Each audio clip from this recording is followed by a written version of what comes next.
Halo semuanya, selamat datang di channel yang tidak layak untuk dihina ini. Sebelum kita mulai, atur posisi santainya, seruput kopinya, dan mari kita berkhayal.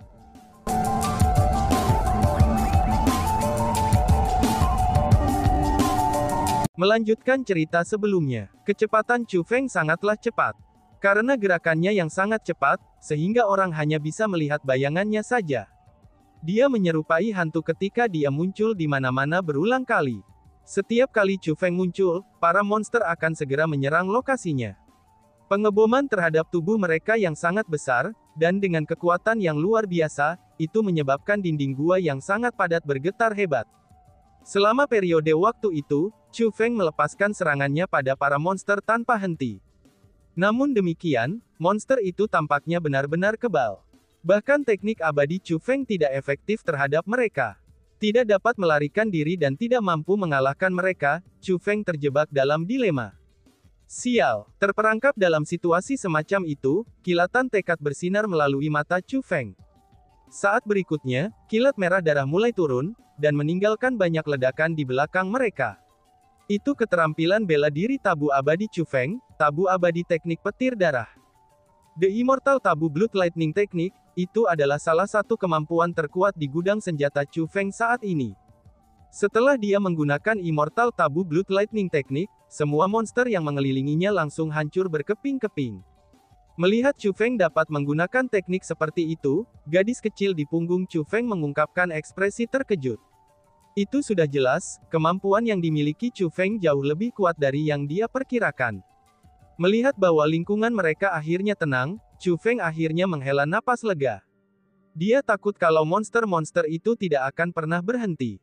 Jika hal itu terjadi, belum lagi tidak bisa membawa gadis kecil itu pergi, bahkan dia sendiri kemungkinannya akan berakhir terperangkap di sini. Mengaum. Tiba-tiba saja auman aneh mulai terdengar dari bawah tanah. Raungan itu begitu menakutkan, sehingga terdengar seperti tangisan sekumpulan arwah jahat. Mendengar raungan mereka, orang akan langsung merasa takut. Sial, ekspresi Chu Feng berubah sangat. Tidak hanya dia mendengar raungan yang menakutkan itu, tapi dia juga merasakan aura yang tidak bisa dia lawan. Bang! Tiba-tiba saja tanah mulai bergetar, dan batu-batu mulai berserakan di udara. Monster raksasa yang tak terhitung jumlahnya muncul dari kedalaman tanah. Monster warna-warni itu 10 kali lebih besar dari monster sebelumnya. Yang paling penting adalah, aura yang mereka pancarkan bukan lagi milik surgawi abadi. Tapi sebaliknya, mereka memancarkan aura marsial immortal. Meskipun mereka hanya peringkat 1 bela diri abadi, tapi itu adalah kultivasi yang Chu Feng tidak mungkin bisa memenangkannya. Wush! Tiba-tiba saja monster di antara mereka mulai bergerak. Tubuhnya yang sangat besar berubah menjadi cambuk yang sangat besar. Dengan siulan angin, benda itu menabrak Chu Feng dengan kejam. Segalanya datang terlalu tiba-tiba. Chu Feng tidak punya waktu untuk bereaksi, sebelum akhirnya dia dipukul dengan kejam oleh monster itu. Menjerit, Chu Feng mengerang kesakitan, dan terbang seperti panah yang tembakan. Saat dia terbang, gadis kecil di punggungnya dan persenjataan abadi di tangannya sama-sama tersingkir. Chu Feng tidak terbang lama sebelum dia segera dihentikan di udara oleh monster lain. Seperti ular sanca raksasa yang menangkap mangsanya, monster itu dengan ganas membungkus dirinya sendiri di sekitar Chu Feng. Menjerit, ditangkap oleh monster itu, Chu Feng mulai berteriak dengan sedih. Alasan untuk itu adalah, karena monster itu tidak hanya menangkap Chu Feng, tetapi juga menggunakan kekuatannya untuk menghancurkan jiwa Chu Feng. Benar saja, monster itu tidak membahayakan tubuh fisik Chu Feng, tetapi malah langsung menyerang jiwanya. Pada saat itu, Chu Feng merasakan jiwanya terkoyak berulang kali. Bahkan Chu Feng tidak dapat menahan rasa sakit semacam ini, dan mulai mengeluarkan teriakan yang menyedihkan. Sementara ini terjadi, gadis kecil itu juga ditangkap oleh si monster. Dia juga mulai menahan serangan yang sama seperti Chu Feng. Gadis kecil itu tidak dapat menahan rasa sakit akibat serangan itu, dan ia pun segera kehilangan kesadaran. Bukan karena Chu Feng dan gadis kecil itu memiliki toleransi yang rendah terhadap rasa sakit. Namun sebaliknya, serangan monster itu terlalu menakutkan. Serangan mereka ditujukan murni pada jiwa seseorang. Dengan situasi seperti itu, Chu Feng merasa pikirannya menjadi kosong. Terlepas dari rasa sakit yang tak tertahankan, dia tidak dapat merasakan atau mengingat hal lain. Segera, Chu Feng juga kehilangan kesadaran. Yang paling menakutkannya adalah, meskipun Chu Feng sudah kehilangan kesadaran dan tampak sangat tenang, dia masih menahan rasa sakit yang tak tertahankan. Dengan kata lain, meskipun Chu Feng telah kehilangan kesadarannya, tapi dia masih menahan rasa sakit karena jiwanya yang terkoyak. Rasa sakit yang Chu Feng derita tidak berkurang sesikit pun. Malahan sebaliknya, itu terus meningkat. Jika ini terus berlanjut, Chu Feng akan menderita gangguan mental. Ingatannya akan menjadi tidak teratur, atau bahkan bisa saja menghilang. Namun setelah Chu Feng memasuki kondisi tidak sadar yang menakutkan itu, gadis kecil yang kehilangan kesadaran sebelumnya tiba-tiba membuka matanya. Monster yang telah membungkus dirinya masih menyerang jiwanya. Namun, dia tidak menunjukkan tanda-tanda rasa sakit di wajahnya. Seolah-olah serangan dari monster itu sama sekali tidak efektif terhadapnya. Tiba-tiba saja, mata gadis kecil itu berubah dari hitam pekat menjadi putih. Mata putihnya itu terasa sangat aneh. Orang akan merasakan dingin hanya dengan melihat mereka. Seolah-olah mata itu bukan milik makhluk hidup, melainkan mata hantu dari dunia bawah yang dalam. Pada saat itu, kekuatan menakutkan muncul dari tubuh gadis kecil itu. Dalam sekejap, monster peringkat 1 martial immortal itu dimusnahkan. Tidak lagi tertangkap oleh monster, gadis kecil itu turun dari udara seperti peri surgawi. Meskipun dia memiliki penampilan seperti bidadari, tapi auranya bahkan lebih jahat daripada roh-roh jahat. Jika seseorang dapat merasakan aura yang dipancarkan oleh gadis kecil pada saat itu, maka mereka pasti akan sangat ketakutan. Gemuruh-gemuruh. Tepat pada saat itu, bumi mulai bergemuruh. Setelah itu, cahaya multiwarna yang tak terhitung jumlahnya melonjak dari tanah. Cahaya multiwarna itu menyatu dengan kabut multiwarna, dan tampaknya membentuk semacam kekuatan yang melayang di udara. Gadis kecil itu mengeluarkan biji kristal abadi. Wush! Biji kristal abadi itu tiba-tiba melepaskan semacam kekuatan, dan kekuatan multiwarna itu mulai berasimilasi ke dalam biji kristal abadi. Dalam sekejap mata, semua kabut di wilayah itu beserta cahaya multiwarna, semuanya diserap oleh biji kristal abadi. Gua telah kembali seperti semula. Namun, biji kristal abadi di tangan gadis kecil itu telah berubah sangat besar. Itu adalah perubahan aura, dan seolah-olah biji kristal abadi itu adalah biji kristal abadi yang sebenarnya. Dengan biji kristal abadi di tangannya, gadis kecil itu berjalan ke arah Chu Feng. Melihat Chu Feng yang tidak sadarkan diri, dan memiliki ekspresi rasa sakit di seluruh wajahnya, sudut bibir gadis kecil itu benar-benar naik ke atas. Saat dia tersenyum, dia meletakkan biji kristal abadi di dahi Chu Feng. Meskipun aku tidak tahu dari mana asalmu, kakak perempuan ini sangat menyukai karaktermu. Awalnya, aku berencana untuk menggunakan biji kristal abadi ini sendiri. Namun sekarang, anggap saja itu saja sebagai hadiah dari kakak perempuan ini, ucap Bai Luo. Setelah dia selesai mengucapkan kata-kata itu, gadis kecil itu mengubah ekspresinya. Kemudian kekuatan aneh dilepaskan dari tubuhnya, dan masuk ke dalam biji kristal abadi. Saat berikutnya, biji kristal abadi mulai melepaskan sinar multiwarna. Seperti air terjun, cahaya mulai memasuki dahi Chu Feng dan mengebor ke kedalaman jiwanya. Bas-bas. Chu Feng mengerang ringan, dan kemudian, ekspresi menyakitkan di wajahnya mulai mereda. Chu Feng awalnya dilukai oleh monster sebelumnya. Meskipun dia sudah tidak sadarkan diri, tapi jiwanya masih menderita rasa sakit yang tak tertahankan. Namun tiba-tiba saja, rasa sakit ini mulai mereda. Ini seolah-olah monster itu telah menghentikan siksaannya. Perubahan ini sangat membingungkan Chu Feng. Selain itu, apa yang membingungkan Chu Feng bahkan lebih besar adalah, tidak lama kemudian, kekuatan yang sangat lembut mulai memenuhi tubuhnya. Itu adalah energi alami. Selain itu bukan energi alami yang biasa. Energi alami itu memasuki tubuh Chu Feng dengan sangat lembut, dan juga mampu menyatu dengan tubuh Chu Feng dengan sempurna. Selain itu, energi alami ini mengandung kedalaman duniawi dan pemahaman bela diri. Selama Chu Feng bisa memahaminya, dia pasti bisa mendapatkan pemahaman bela diri dan menerobos hambatan pada kultivasinya. Perubahan semacam ini sangat mengejutkan Chu Feng. Meskipun Chu Feng tidak tahu alasan mengapa perubahan seperti itu terjadi di tubuhnya, tapi Chu Feng mulai memahami kekuatan yang mengalir ke tubuhnya. Alasan untuk itu adalah, karena kekuatan ini sangat mudah untuk dipahami. Selanjutnya, dengan kemampuan pemahaman Chu Feng, ia segera berhasil memahami kedalaman di dalamnya. Chu Feng bahkan merasa bahwa dengan pemahaman bela diri yang telah dia pahami dan energi alami yang telah dia kumpulkan, serta dengan kekuatan garis keturunannya, maka tidak akan sulit baginya untuk membuat terobosan untuk bahkan peringkat 8 Heavenly Immortal. Namun, sebelumnya dia sudah jelas telah disiksa oleh monster. Kenapa dia tiba-tiba mendapatkan begitu banyak pemahaman bela diri dan energi alami? Chu Feng sangat bingung dan terkejut. Dan bahkan, dia bahkan mencurigai semua ini sebagai mimpi. Wush! Tiba-tiba saja Chu Feng kaget dan bangun. Dia menemukan bahwa dia sedang berbaring di lantai gua. Meskipun kabut telah menghilang, tapi Chu Feng dapat mengatakan dengan pandangan sekilas bahwa itu adalah tempat di mana dia dikalahkan oleh monster. Tapi, di mana monsternya? Di mana gadis kecil itu?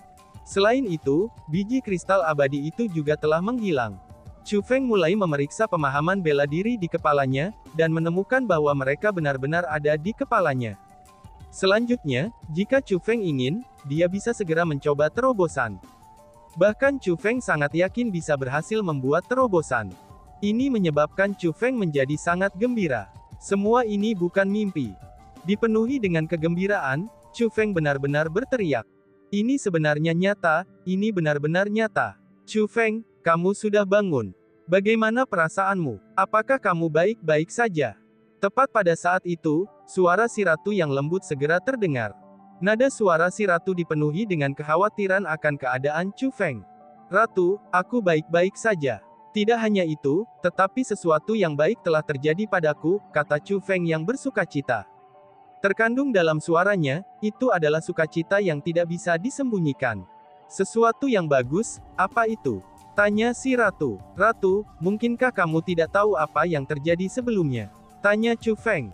Memangnya apa yang terjadi sebelumnya? Apakah kamu lupa dengan apa yang terjadi sebelumnya? Apakah kamu disiksa sampai kehilangan kesadaran oleh monster itu sebelumnya?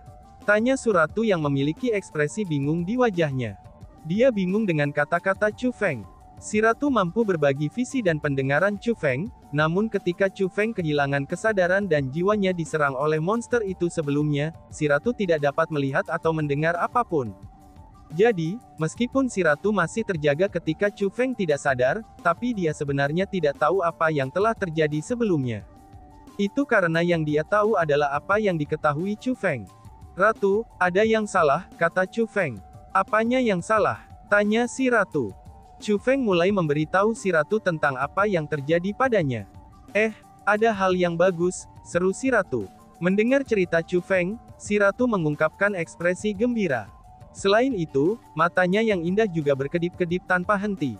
Dia tampaknya sedang mempertimbangkan penyebab semua ini. Mungkinkah ini karena gadis kecil itu? Kata si ratu. Begitu si ratu mengatakan kata-kata itu, Chu Feng tiba-tiba teringat bahwa gadis kecil itu telah menghilang, dan biji kristal abadi juga menghilang bersamanya. Memang benar, semua ini tampaknya terkait dengannya. Ratu, kamu mengatakan bahwa gadis kecil itulah yang menyelamatkanku. Tanya Chu Feng. Itu memang sulit dikatakan. Namun, aku merasa bahwa kekuatan yang kamu peroleh pasti terkait dengan biji kristal abadi itu. Jadi, sementara aku tidak tahu apakah gadis kecil itu yang menyelamatkanmu atau bukan, tapi dia sudah memberimu sebagian dari kekuatan biji kristal abadi. Itu adalah penyebab dari perubahan yang kamu alami saat ini, kata si ratu. Ratu, apa yang kamu katakan ini memang sangat benar. Tampaknya apa yang kamu katakan kemungkinan besar adalah masalahnya. Tidak pernah aku harapkan, bahwa aku akan menikmati nasib baik dari gadis kecil itu, ucap Chu Feng. Pada saat itu Chu Feng sangat yakin, bahwa kekuatan yang telah diperolehnya ini telah diberikan oleh gadis kecil itu. Dengan seberapa kuat gadis kecil itu, orang-orang di belakangnya pastinya jauh lebih kuat. Dengan demikian, Chu Feng merasa mungkin saja orang yang menyelamatkannya dan gadis kecil itu, maka mungkin saja itu seseorang yang terkait dengan gadis kecil itu. Setelah itu, gadis kecil itu memenuhi janjinya kepadanya, dan secara paksa menanamkan sebagian kekuatan Immortal Crystal Ore ke dalam dirinya. Kamu bisa menganggapnya bahwa kelakuan baikmu telah dihargai. Lagi pula, jika bukan karena kamu melangkah untuk membantunya, maka gadis kecil itu tidak akan bisa melarikan diri juga, kata si ratu. Tapi aku sudah gagal membawanya keluar dari kabut dengan aman. Dan bahkan, aku diselamatkan karena dia. Padahal kami hanyalah orang asing, namun dia bersedia berbagi sumber daya kultivasi seperti itu dengan aku. Di masa depan, jika ada kesempatan, aku pasti akan membalas kebaikannya. Selain itu, sekarang aku harus segera menemukan kakak Suang-Suang, ucap Chu Feng. Saat Chu Feng berbicara, dia segera berangkat dan mulai terbang ke arah dia datang. Ketika Chu Feng menyebutkan Chu Suang-Suang, kekhawatiran yang kuat melintas di matanya. Setelah semua, Chu Feng telah belajar dari gadis kecil itu bahwa Chu Suang-Suang telah ditangkap oleh orang-orang dari klan Qian Feather Monstrous. Aspek yang paling penting mengenai hal ini adalah, bahwa Chu Suang-Suang dalam bahaya besar sekarang, karena dia telah ditangkap oleh klan Qian Feather Monstrous. Chu Feng, aku tahu bahwa kamu sangat khawatir tentang Chu Suang-Suang, tetapi ada satu hal yang harus aku ingatkan. Jika kamu dapat menemukannya sekarang, dan mengetahui bahwa dia hanya ditangkap oleh klan Qian Feather Monstrous biasa, maka kamu dapat mencoba menyelamatkannya. Namun jika dia ditangkap oleh para ahli dari Qian Feather Monstrous Clan, atau ahli yang mereka sewa, apa yang harus kamu lakukan? Jadi aku berpikir kamu harus mencoba membuat terobosan terlebih dahulu. Jika kamu dapat meningkatkan kultivasi kamu, kamu akan memiliki kepastian yang lebih besar untuk dapat menyelamatkan Chu Suang-Suang, kata si ratu. Chu Feng merasakan apa yang dikatakan si ratu juga masuk akal. Setelah semua, Chu Feng masih belum jelas seperti apa ranah individu terkuat di antara klan Qian Feather Monstrous itu. Dia juga tidak tahu sekuat apa ahli yang mereka sewa. Baiklah, aku akan mendengarkanmu, ucap Chu Feng. Meskipun Chu Feng telah memutuskan untuk membuat terobosan dalam kultivasi, tapi dia tidak berusaha untuk segera melakukannya. Sebagai gantinya, ia mencari lokasi yang terpencil dan berusaha keras untuk membuat formasi penyembunyian. Meskipun gua itu sangat besar dan menyerupai dunia itu sendiri, tapi Chu Feng tahu bahwa orang-orang dari klan Qian Feather Monstrous sedang mencari biji kristal abadi di dalam gua. Jadi, Chu Feng perlu menyembunyikan dirinya dengan bagus. Kalau tidak, jika dia ditemukan oleh klan Qian Feather Monstrous selama momen penting dalam terobosannya, maka itu pasti akan menjadi bencana. Sementara itu, Chu Feng akan berusaha membuat terobosan. Di wilayah barat daya Chu Heavenly Clan, tempat itu adalah barisan pegunungan yang berkelanjutan. Jauh di dalam pegunungan, itu adalah Chu Hongyi dan yang lainnya. Pada saat itu, mereka semua memiliki ekspresi puas di wajah mereka. Kakak Hongyi, ini semua berkat kamu, ucap kerumunan. Semua kerumunan mengucapkan terima kasih kepada Chu Hongyi. Alasan untuk itu adalah karena mereka telah berhasil menemukan sungai abadi di sana. Meskipun sungai abadi hanya akan bertahan untuk waktu yang singkat, tapi mereka telah memperoleh banyak darinya. Tidak perlu untuk kerendahan hati seperti itu. Kita semua adalah saudara dari keluarga yang sama, kata Chu Hongyi sambil tersenyum. Kakak Hongyi memperlakukan kami dengan sangat baik. Namun, orang-orang yang baru datang itu sebenarnya tidak percaya pada kakak Hongyi. Ini benar-benar menjengkelkan. Apa yang membuatmu kesal? Menolak untuk mempercayai kakak Hongyi adalah kerugian mereka sendiri. Ambil waktu ini sebagai contoh. Jika mereka mengikuti kita, mereka pasti bisa berlatih di sungai abadi, dan saat ini, aku yakin mereka sangat menyesalinya. Jangan katakan seperti itu. Bukankah Chu Feng itu mengatakan bahwa ia dapat menemukan arus bawah sungai immortal? Mungkin saja mereka sedang berlatih di arus bawah sekarang ini. Cich, hanya dengan bocah itu, memangnya dia pikir dia itu siapa? Jika dia bisa menemukan arus bawah sungai abadi, aku siap memakan kotoran. Jika kamu mengatakannya seperti itu, aku akan berpikir bahwa tidak ada kemungkinan hal itu terjadi. Karena bagaimanapun, bocah itu mungkin tidak dapat menemukannya. Hahaha, semua kerumunan mengejek dan menghina Chu Feng demi menjilat Chu Hongyi. Mendengar kata-kata orang banyak, Chu Hongyi mengungkapkan senyum senang. Inilah tepatnya hasil yang dia inginkan. Dia ingin semua orang mengakui kesetiaan kepadanya dan membenci Chu Feng. Itu sudah cukup. Mereka tidak lebih dari beberapa badut. Namun saudara dan saudari sepelatihan, melihat bahwa mereka adalah sesama klan kita seharusnya tidak menurunkan diri kita ke level mereka, kata Chu Hongyi. Kakak Hongyi benar-benar murah hati. Betul sekali. Di seluruh wilayah kultivasi marsial Ancestor, hanya kakak laki-laki Hongyi yang mampu menjadi pemimpin kita, ucap kerumunan. Kerumunan terus menyanjung Chu Hongyi tanpa henti. Mereka semua mengungkapkan keinginan mereka untuk mengikutinya. Melihat kerumunan seperti itu, senyum di wajah Chu Hongyi semakin tebal. Bang! Tiba-tiba saja, guntur meledak di langit. Ketika mereka melihat ke arah guntur, ekspresi kerumunan yang hadir segera berubah. Bahkan kejutan muncul di mata mereka. Mereka menemukan bahwa kilat sedang berkumpul tinggi di langit. Petir itu menyerupai naga raksasa dan binatang buas. Peti itu sangat perkasa, dan itu hanyalah sesuatu yang belum pernah mereka lihat atau dengar sebelumnya. Dan tiba-tiba saja bersambung. Sekian dan terima kasih banyak. Bye-bye.